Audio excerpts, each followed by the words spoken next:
The great hall of the Galactic Council was silent. 23 species sat in their seats, their eyes fixed on the speaker at the center. Ambassador Thesson stood there, his forearms trembling slightly as he held the data tablet. He had traveled across 3-star systems to deliver this warning. He hoped they would listen. "You do not understand what we are dealing with," Thesson said. His voice echoed through the massive chamber. "The humans are not like us. They are not like anything we have ever seen." A low murmur passed through the crowd. Some of the council members shifted in their seats. They had heard stories about the humans before. Everyone had. But stories were just stories, and the Galactic Council dealt in facts. High Commander Velik stood up from his seat. He was tall, nearly 3 meters, with gray skin and eyes that had seen 100 wars. The Korath Dominion had conquered dozens of worlds under his command. He feared nothing. "Ambassador," Velik said, his deep voice cutting through the noise. "We have all heard the tales about Earth and its people, but let us not forget that they are a young species. They have only been in space for a few centuries. We have been here for thousands of years." Thesson shook his head. "You are not listening. In 60 years since first contact, the humans have fought 17 border conflicts. They won all of them, every single one." "They fought against weak enemies," another council member called out. "The outer colonies are not real powers." "The Fenari Empire was not weak," Thesson replied sharply. "They had a fleet of 2,000 ships. The humans destroyed them in 3 weeks. The hall fell quiet again. The Fenari War was well known. It had shocked the galaxy. A species that had only discovered faster-than-light travel 200 years ago had crushed an empire that had ruled for millennia. Thesson continued, "Do you know what makes humans so dangerous? It is not their weapons, it is not their ships, it is what they are." He pressed a button on his tablet and a holographic image appeared above him. It showed a human soldier standing in full combat gear. "This is an average human warrior. They call him a regular soldier." The council members leaned forward to look. The human seemed small compared to most species.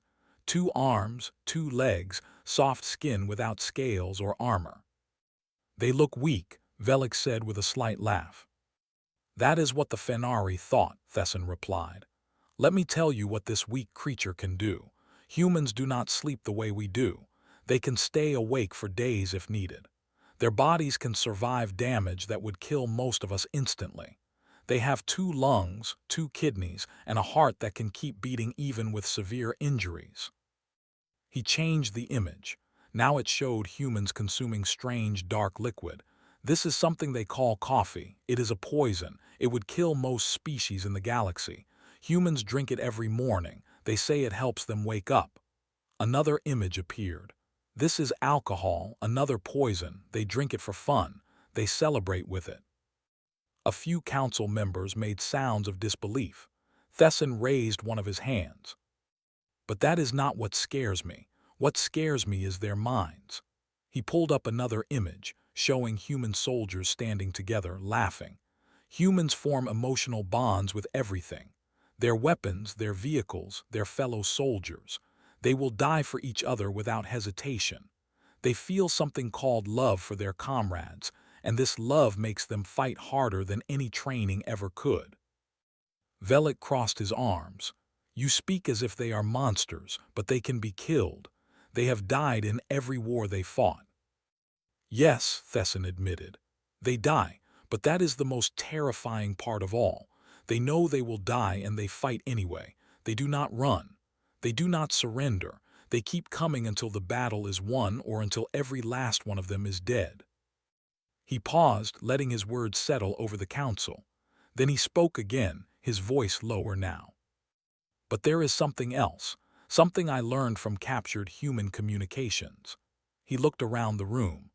"The soldiers we have faced, the ones who destroyed the Fenari and won 17 wars, they are not the best humanity has. They are what humans call regular infantry, basic soldiers." The silence that followed was absolute. "There are others," Thesson continued. Units so secret that most humans do not even know they exist. They are called many names: Black Operations, Special Forces, Elite Units. We have no information about them. No images, no data, only whispers and rumors. Velik laughed, but it sounded forced. You are trying to scare us with ghost stories, Ambassador. If these soldiers existed, we would have seen them by now. Would we? Thesson asked. Or would we simply be dead before we knew they were there? The council chamber erupted in argument. Some members demanded more information. Others dismissed Thesson's warning as fear and propaganda. High Commander Velik waited until the noise died down, then he spoke. I propose a test, he said. The human colony on New Busan is close to our borders. It is a small world, poorly defended. We will send a force there, a limited engagement. If these elite soldiers exist, we will draw them out. If they do not, we will show the galaxy that humans can be defeated like anyone else. The vote was close, but it passed. The Galactic Council approved a military strike against New Busan. Thesson watched in silence, his heart heavy with dread. They had not listened. They never did. Far across the galaxy, on a small blue planet called Earth, there was a bunker. It was buried 3 kilometers underground, hidden beneath mountains and protected by systems that did not officially exist. Inside the bunker, rows of pods lined the walls. They were cryogenic chambers, each one holding a sleeping soldier. A red light blinked on, then another, then a dozen more. Captain Yi-Won opened his eyes. The cold of cryosleep faded slowly from his bones. He had been asleep for 4 years this time, maybe 5. Time did not matter to him anymore. Only the mission mattered. A screen flickered to life in front of his pod. Words appeared in simple white text. Activation code, Omega Black. Target, New Busan. Mission, protect Civils. Restrictions, none. Yi-Won read the words twice. No restrictions. That meant the enemy had done something terrible, or they were about to. It meant his team could use everything they had, every skill, every weapon, every method they had been taught in the dark years of their training. He smiled. It was not a warm smile. It was the smile of a wolf waking up hungry. Around him, 11 other pods began to open. His team was waking up. Lieutenant Yuna, Sergeant T. Wu, Corporal Ha Yun, Private Wu Jin, and 7 others, each one a master of death in their own way. They did not speak as they dressed and armed themselves. They did not need to. They had trained together for so long that words were unnecessary. A glance was enough. A nod said everything. The galaxy thought they knew what humans could do. They were wrong. They had only seen the surface. They had only faced the regular soldiers, the ones who followed rules and respected limits. The Black Phantoms followed no rules. They had no limits. They were what humanity became when survival was the only goal. And now they were awake. The ship was called the Silent Knife. It had no official registration. It appeared on no records. As far as the universe knew, it did not exist. But it was very real, and it was moving through hyperspace faster than most vessels could dream of. Inside, Captain Yi-Won stood before his team. 12 soldiers in a small briefing room. 12 soldiers against an army of 40,000. The numbers would have seemed impossible to anyone else. To them, it was just another mission. The Korath Dominion is sending a full invasion force to New Busan, Yi-Won said. His voice was calm and steady. 40,000 ground troops, heavy armor, air support. Their commander is Warlord Goss, a veteran of 60 years of warfare. Lieutenant Yuna studied the holographic map floating above the table. She was 32 years old, with sharp eyes that missed nothing. Her specialty was infiltration. She had once walked through an enemy headquarters, killed every officer inside, and left without anyone knowing she had been there until morning. Entry points, she asked. Multiple options, Yi-Won replied. The colony has a population of 2 million. Evacuation has started, but they will not finish in time. Our job is to slow the enemy down and protect the civilians." Sergeant Tiwu sat in the corner, cleaning a weapon that was too large for a normal human to lift. He was the team's heavy weapons expert. His body had been modified with cybernetic enhancements that gave him the strength of 10 men. He rarely spoke, but when he fought, he spoke loudly enough. "How long do we need to hold them?" Tiwu asked. 72 hours. After that, reinforcements will arrive." Corporal Ha-Yun leaned back in her chair. She was the youngest-looking member of the team, but her eyes were old. She was a sniper, the best humanity had ever produced. Her record for the longest confirmed kill was kept in a file that only 3 people in the galaxy had access to. 72 hours against 40,000, she said. "I have done worse." Private Wu Jin, the team's medic, simply nodded. He was 24, but he had already seen more death than most doctors saw in a lifetime. His job was not just to heal his teammates. He also gathered intelligence, moved through enemy lines unseen, and sometimes ended lives as quietly as he saved them. Yi-Wan looked at each of them. These were not normal soldiers. They had been selected at birth, identified through genetic screening as having the potential for greatness. Their training had started at age 6. They had learned to fight before they learned to read. They had been taught to kill before they understood what death meant. The process had been cruel. Many had not survived it, but those who did became something more than human, something the galaxy had never seen before. "Remember your training," Yi-Wan said. "We are not here to win a battle. We are here to break their spirit, make them fear the darkness, make them fear every shadow. By the time we are done, they will wish they had never heard the name of Earth." The team nodded as one. No cheers, no battle cries, just cold, professional acceptance of the task ahead. Across the stars, Warlord Goss stood on the bridge of his flagship. The Korath fleet stretched out behind him, hundreds of ships carrying the finest soldiers his people had to offer. He had studied humans for years. He knew their tactics, their weapons, their weaknesses. Or so he thought. "The humans have begun evacuation," one of his officers reported. "Their defense force is minimal, perhaps 5,000 soldiers." Goss smiled. His teeth were sharp, built for tearing flesh. His species had evolved as predators and they had never lost that hunger. 5,000 against 40,000. This will be over quickly. "Sir," another officer said, "we have received reports about human special forces. Should we be concerned?" Goss waved a clawed hand dismissively. "Propaganda. The humans want us to believe they have secret soldiers with magical abilities. It is nonsense. I have fought humans before. They are tough, yes, resilient, but they can be killed like anything else." He turned to look at the stars outside. New Busan was close now. Soon, he would add another victory to his long list.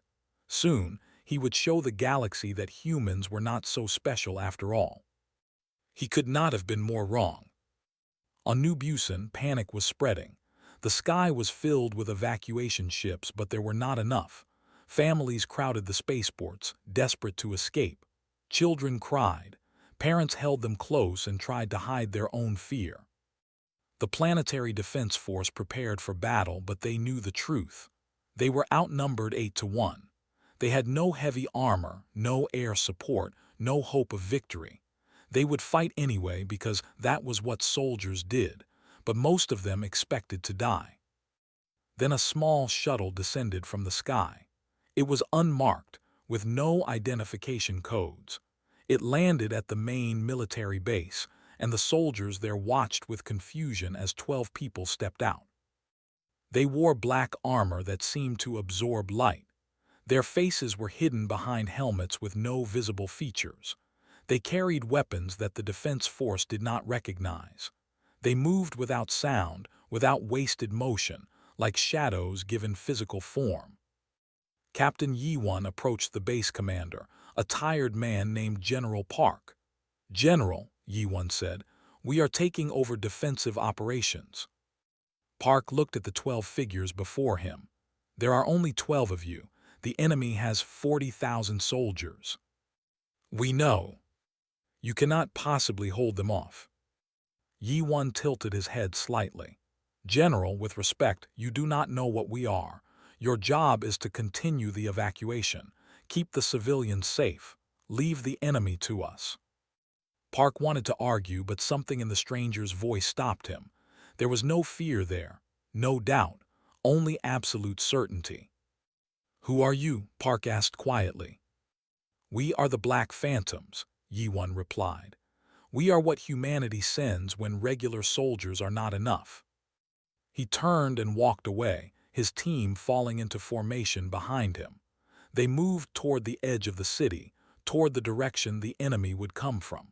Park watched them go, and for the first time since the invasion was announced, he felt something strange in his chest. Hope. The Korath landed their forces at sunset. 40,000 soldiers poured out of their ships, forming ranks, preparing for the assault. Warlord Goss watched from his command vehicle, satisfied with the efficiency of his troops. Begin the advance, he ordered. I want the capital city secured by morning. The army moved forward, thousands of armored soldiers marching in perfect formation. Tanks rolled alongside them. Aircraft flew overhead. It was an overwhelming display of military power. At the edge of the human city, 12 figures waited in the darkness. They watched the approaching army without fear. They had faced worse odds before. They had always won. Sergeant Ti-Wu lifted his massive railgun onto his shoulder. The weapon hummed with power, ready to fire projectiles that could punch through starship armor.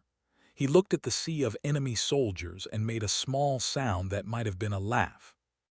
Only 40,000, he said. They should have brought more. Lieutenant Yuna was already gone, disappeared into the shadows. She would be inside the enemy command structure within the hour. Corporal Ha-Yun had found her position 3 kilometers away, her rifle aimed at the officers leading the advance. Private Wu Jin moved silently toward the enemy flanks, ready to cause chaos and confusion. Captain Yi-Wan stood alone at the front. He drew his 2 blades, weapons forged from metal that did not exist in nature. His pistol hung at his side. His eyes, enhanced with technology that let him see in perfect darkness, tracked every enemy movement. The first Korath soldiers saw him standing there. They raised their weapons and laughed. 1 human against thousands. It was suicide. Yi-Wan smiled behind his helmet.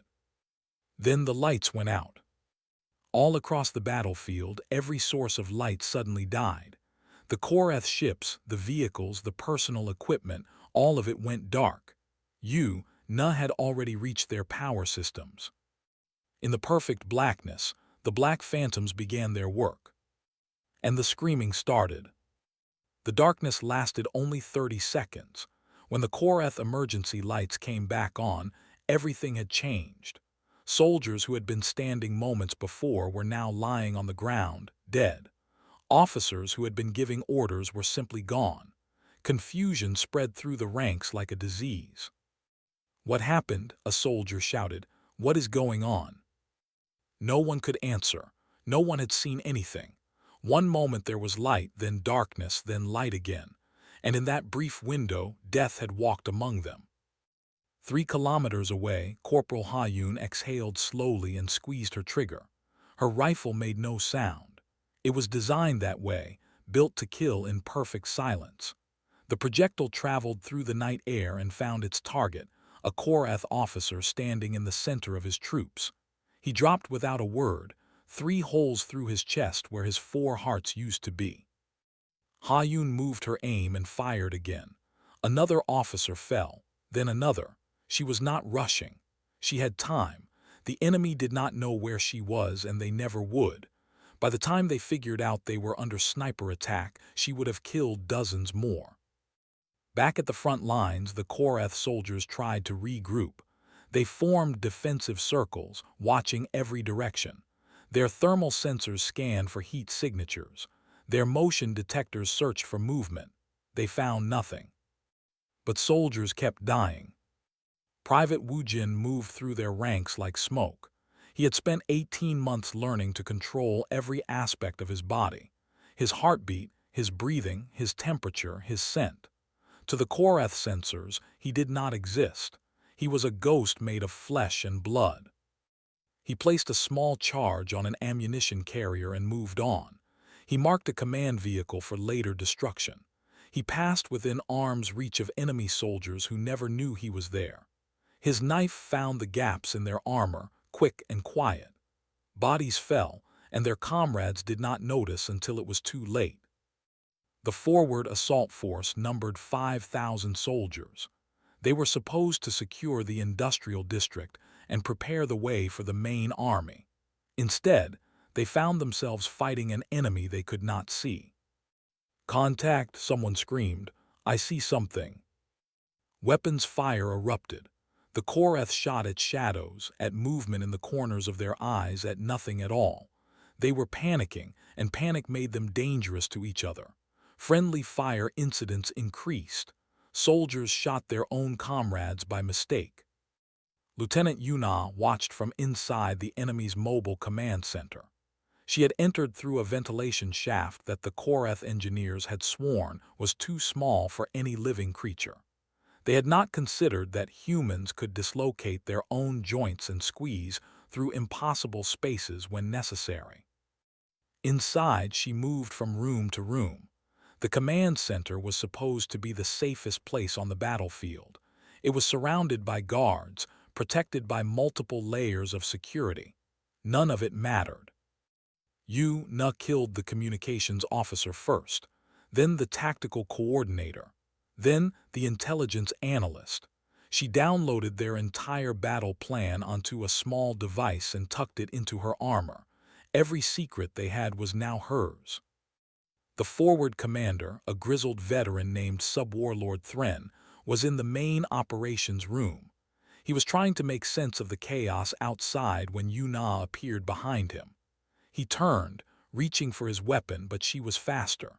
She always was. "Who are you?" he gasped. "Nobody," she replied. Then she was gone, leaving his body to fall among his dead officers. The command center had 11 officers when she entered. When she left, it had none. The entire leadership of the forward assault was gone in less than 10 minutes. Outside, Captain Yiwon was doing his own work. He did not hide in shadows like the others. He stood in the open, letting the enemy see him. One human against thousands. They thought he was either brave or stupid. They learned the truth quickly. Yiwon's combat implants allowed him to perceive time differently. When he activated them, everything slowed down. Enemy movements became predictable. Their attacks seemed to travel through thick water. He could see their weapons move, track their projectiles, step aside before they reached him. He walked through their fire like it was rain. His blades flashed in the emergency lighting, cutting through armor that was supposed to stop starship weapons. His pistol fired once, twice, 3 times. Each shot found its target. Each target fell. The Korath tried to overwhelm him with numbers. 10 soldiers charged him at once.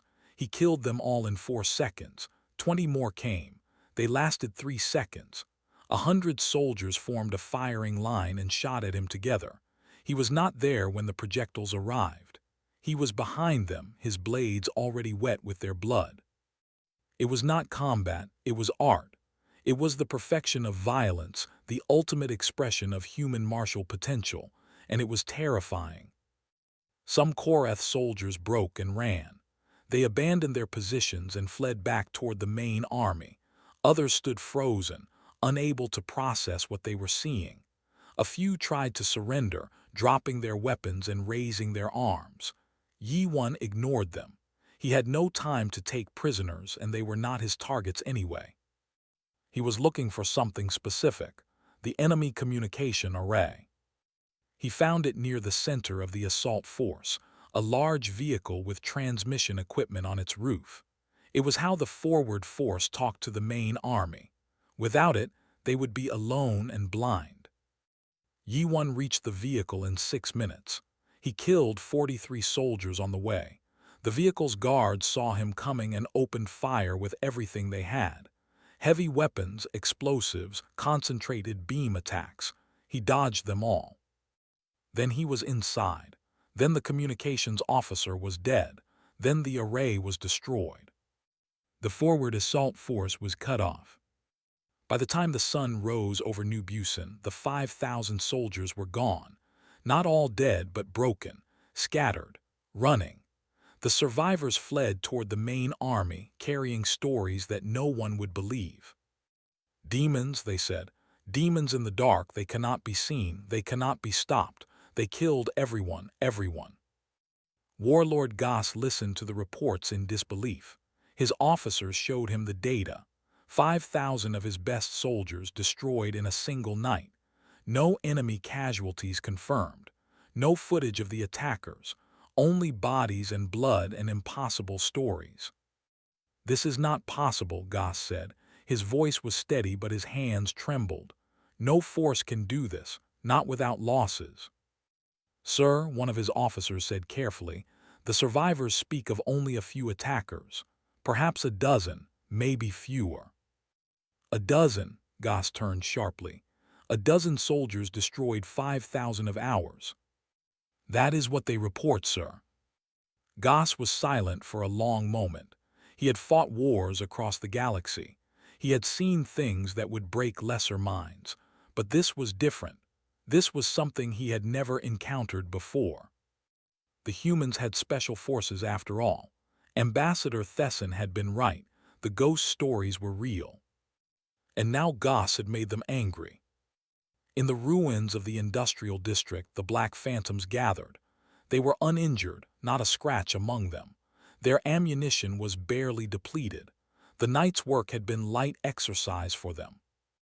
Captain Yi-1 reviewed the data Yuna had captured. The enemy's full battle plan. Their positions, their weaknesses, their supply lines. Everything they needed to know. "The main force will attack tomorrow," he said. 35,000 soldiers with full armor and air support. Sergeant Tiwu smiled slightly. "Good, the first group was too easy."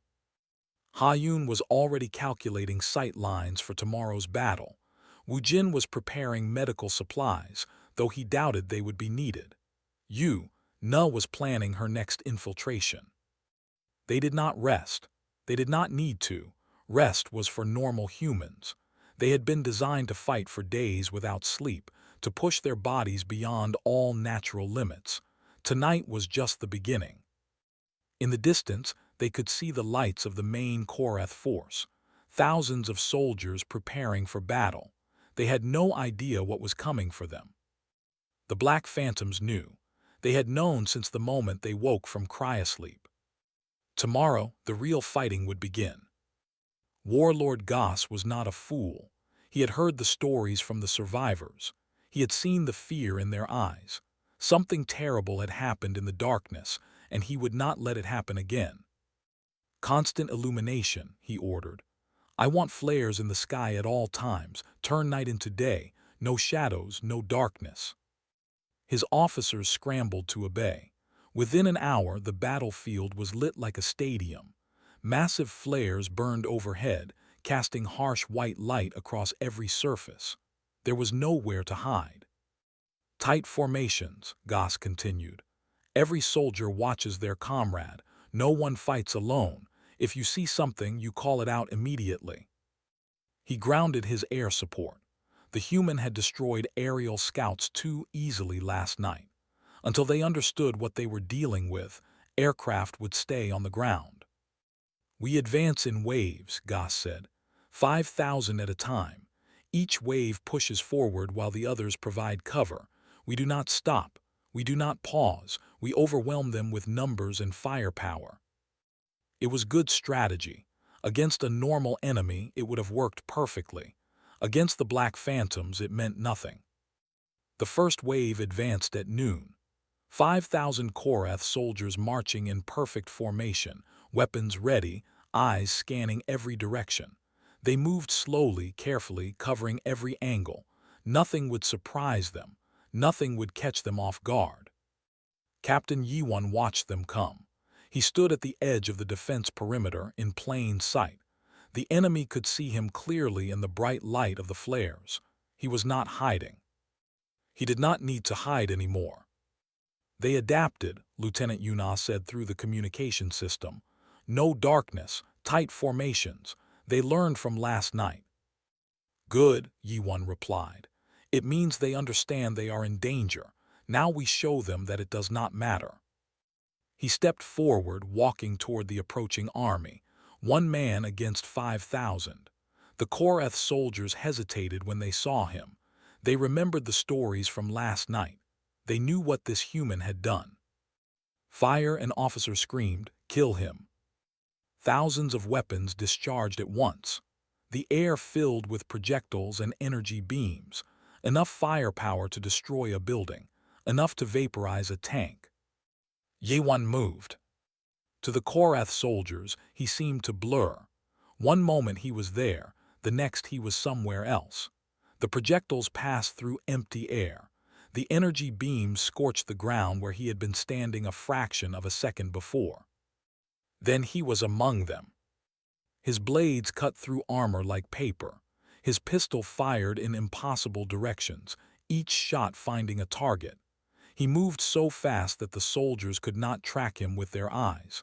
They shot at where he had been, not where he was. They hit each other more often than they hit him. At the same time, Sergeant T. Wu emerged from the defense perimeter.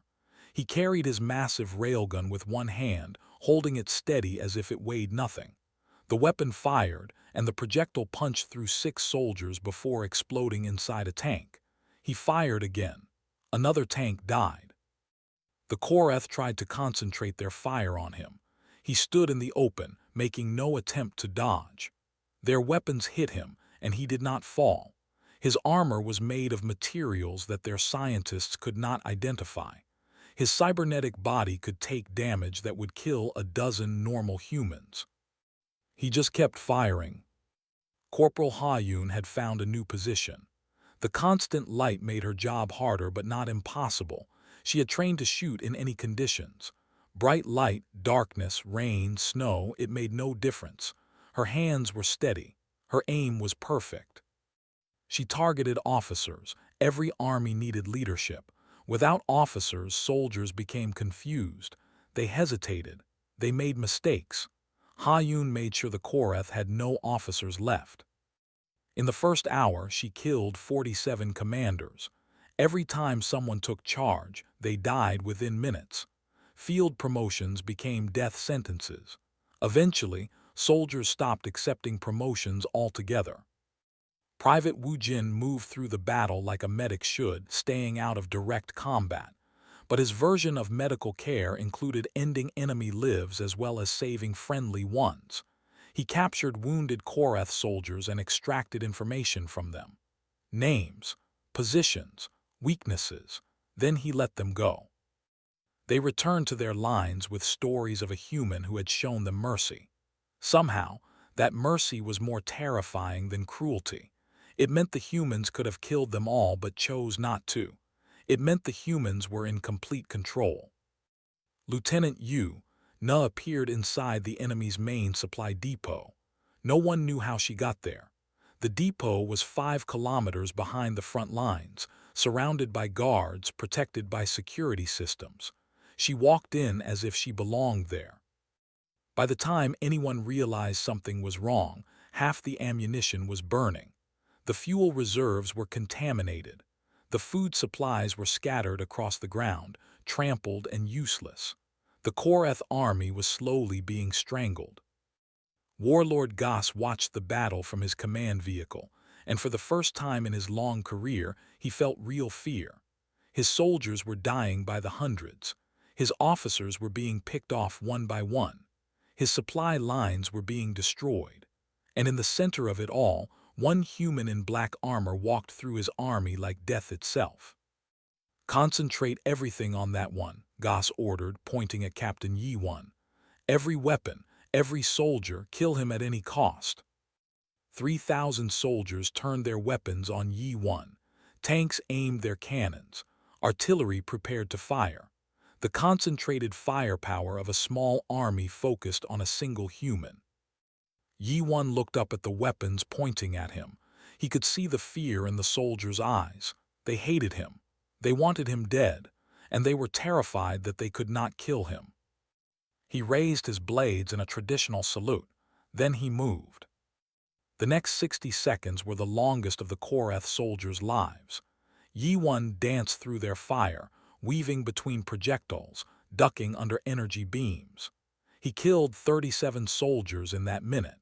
He destroyed 2 tanks with nothing but his blades, cutting through their armor and reaching the crews inside. When the firing finally stopped, he was still standing. His armor was scorched in places. His cloak was torn, but he was not injured. He had not even slowed down.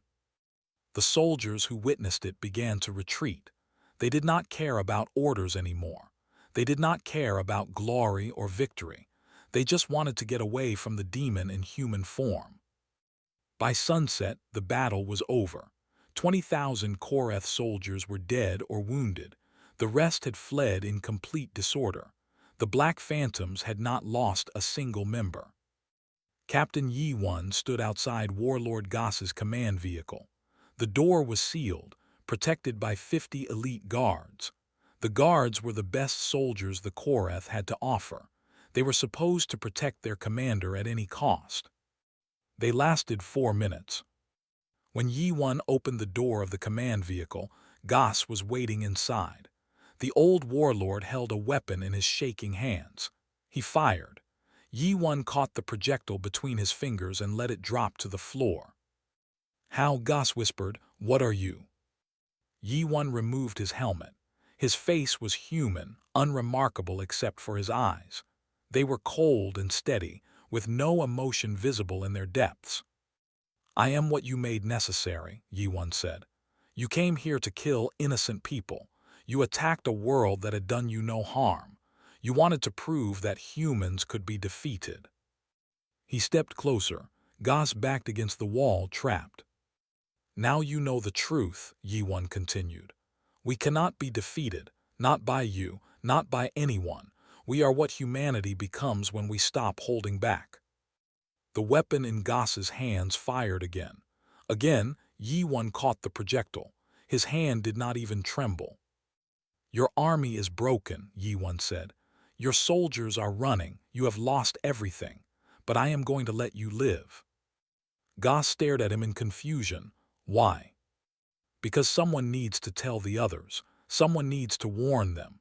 Yi-Wan stepped back toward the door. "Go back to your Galactic Council. Tell them what you saw here. Tell them what happens to those who threaten humanity." He put his helmet back on and walked out into the night. Behind him, Warlord Goss sat alone in his ruined command vehicle, surrounded by the bodies of his guards, knowing that his entire understanding of the universe had been wrong. The surviving Korath soldiers, fewer than 3,000, limped back to their ships. They could have been destroyed easily. The Black Phantoms could have killed every last one of them. Instead, they were allowed to leave.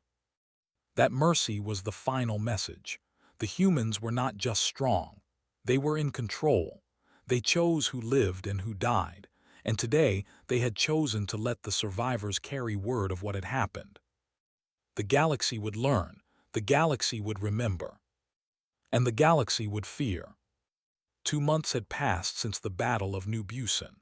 In that time, the galaxy had changed more than it had in centuries. The old order was dying. A new one was being born in fear and wonder. The footage had spread across every network, every planet, every species. Korath soldiers had recorded everything on their helmet cameras. They had captured images of Captain Yi-Wan walking through an army. They had recorded the moment when Sergeant Ti-Wu stood in the open and absorbed fire that should have killed him 100 times over. They had documented their own destruction at the hands of 12 humans. At first, some species claimed the footage was fake, propaganda, special effects. No one could do what these humans had done. It was impossible. Then the survivors returned. 3,000 Korath soldiers who had seen the truth with their own eyes. They told their stories to anyone who would listen. They described the shadow that moved through their ranks, killing without being seen. They talked about the sniper who never missed, whose bullets found officers no matter where they hid. They spoke of the demon in black armor who walked through their fire as if it was nothing. These soldiers did not lie. They had no reason to. Many of them had broken down while telling their stories, unable to continue. Some had stopped speaking entirely, lost in the memory of that terrible day. Whatever they had experienced on New Busan had changed them forever. The Galactic Council gathered again on Thessara Prime. This time the chamber was silent.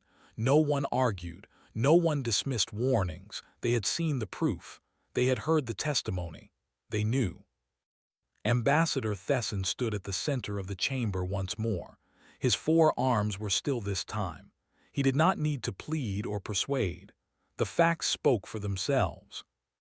"I warned you," he said simply.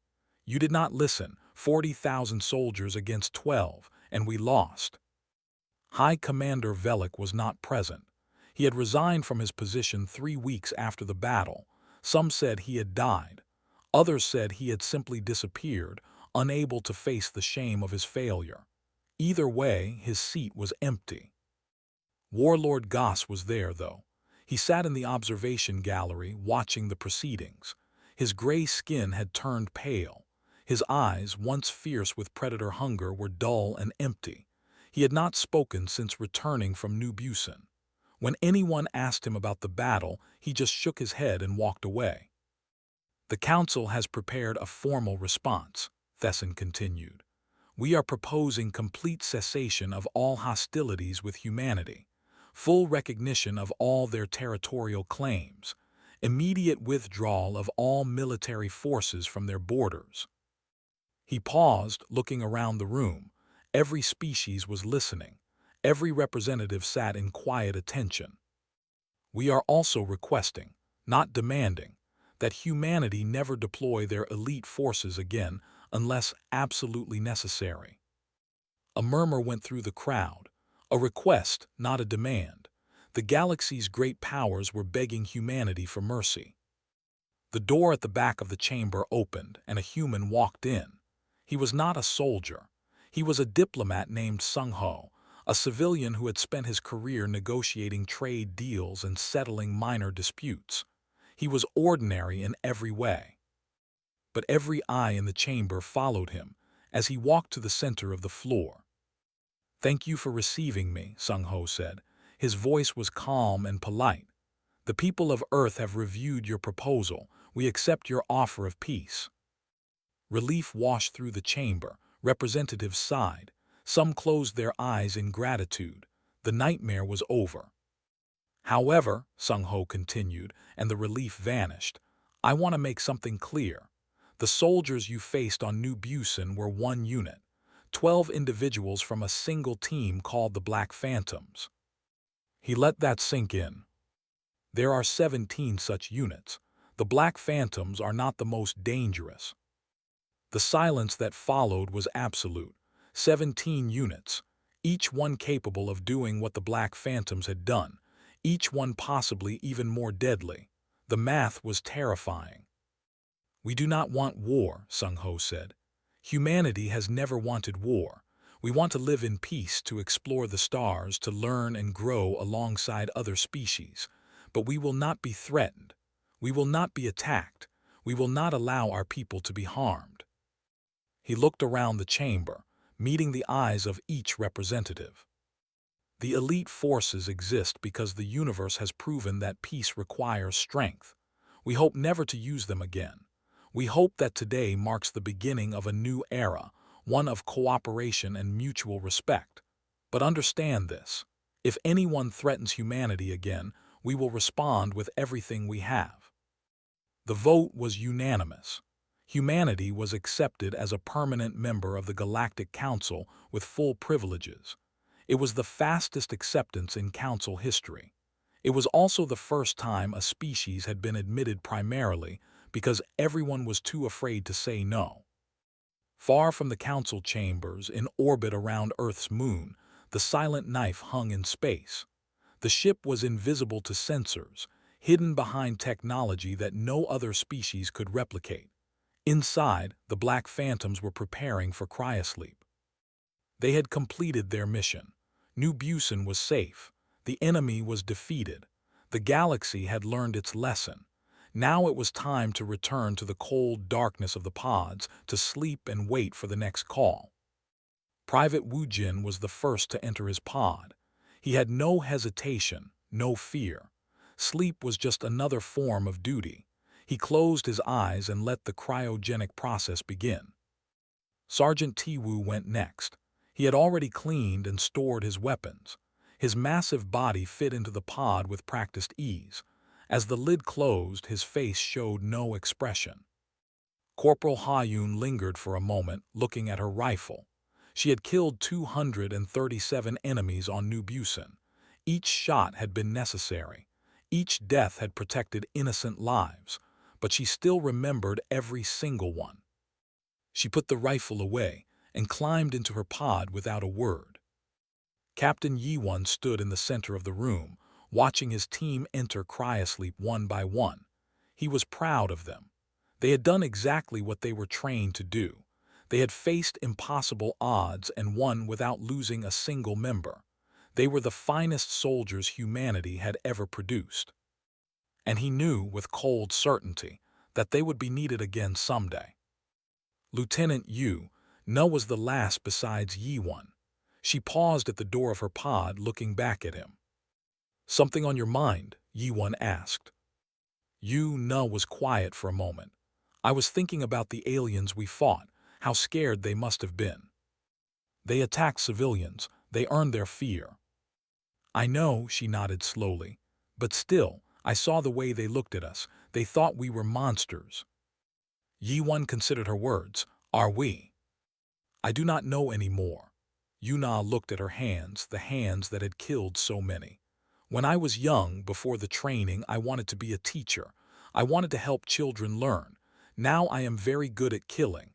I wonder sometimes which person is the real me." "Both," Yi-Won said. "The training made us weapons, but we are still human underneath. That is why we follow orders. That is why we protect the innocent instead of becoming threats ourselves. The monster would not ask the questions you are asking." Yuna smiled slightly. It was a rare expression on her face. "Maybe, I hope you are right." She climbed into her pod but paused before closing it. "Captain, I hope they never make us wake up again." Her voice was soft, almost sad. "Dying in battle does not scare me. What scares me is what we might become if we never stop fighting." The pod sealed around her, and her eyes closed as the cryogenic process began. Yi-Won stood alone in the quiet room. Around him, his team slept, dreaming of nothing, feeling nothing. They would stay this way for years, perhaps decades, until the next threat emerged, until humanity needed them again. He walked to his own pod and stood before it. His reflection looked back at him from the polished surface. He saw a soldier, a weapon, a monster to those who threatened his people.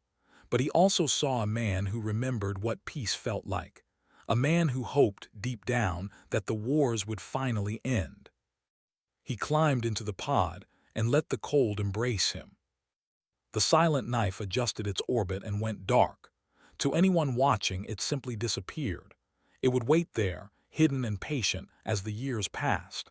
Inside, 12 of the deadliest beings in the universe slept in frozen silence. The galaxy had learned to fear humanity.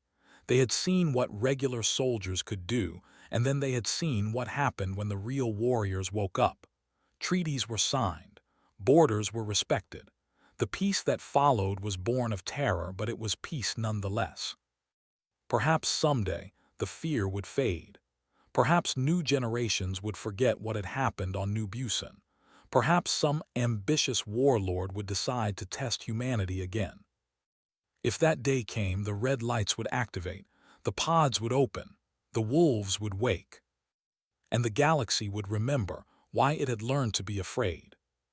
But for now there was silence, there was sleep, there was a cold, fragile peace hanging over the stars. And somewhere in the darkness, 12 shadows waited, hopping never to be needed again. but knowing with absolute certainty that they would be.